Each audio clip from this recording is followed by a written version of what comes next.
شایان مصلح مدافع ذوباهن قراردادش را به مدت 2 فصل تمدید کرد.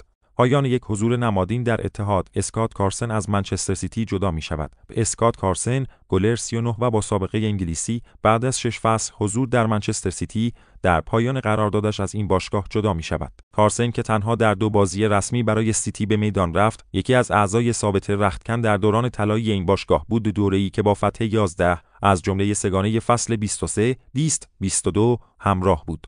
با وجود دقایق اندک بازی، تأثیر مثبت او بر فضای تیم و همتیمی همیشه مورد تمجید قرار گرفت. یکی از عجایب دنیای فوتبال 108 دقیقه بازی و 11 جام، 4 قهرمانی لیگ برتر، 1 لیگ قهرمانان اروپا، 1 جام حذفی، 2 جام اتحادیه، 1 سوپر جام انگلیس، 1 سوپر جام اروپا، 1 جام بین قاره.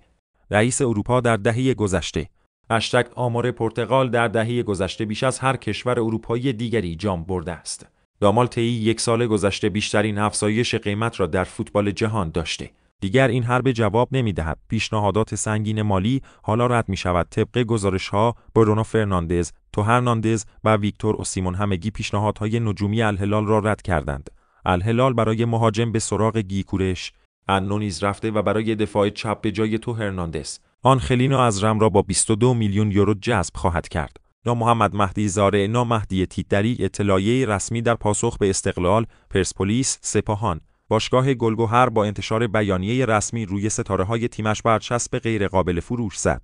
رسمی کلمنت لنگله با پایان یافتن قرارداد قرضیش با قراردادی قطعی تا سال 2028 به اتلتیکو مادرید پیوست. لنگله برای تکمیل این انتقال با گذشتن از حقوق 32 میلیون یورویی خود برای 2 فصل آینده در بارسلونا با این باشگاه فسخ کرد و به صورت رایگان به اتلتیکو مادرید پیوست. فوتبالی بی‌نهایت در فوتبال.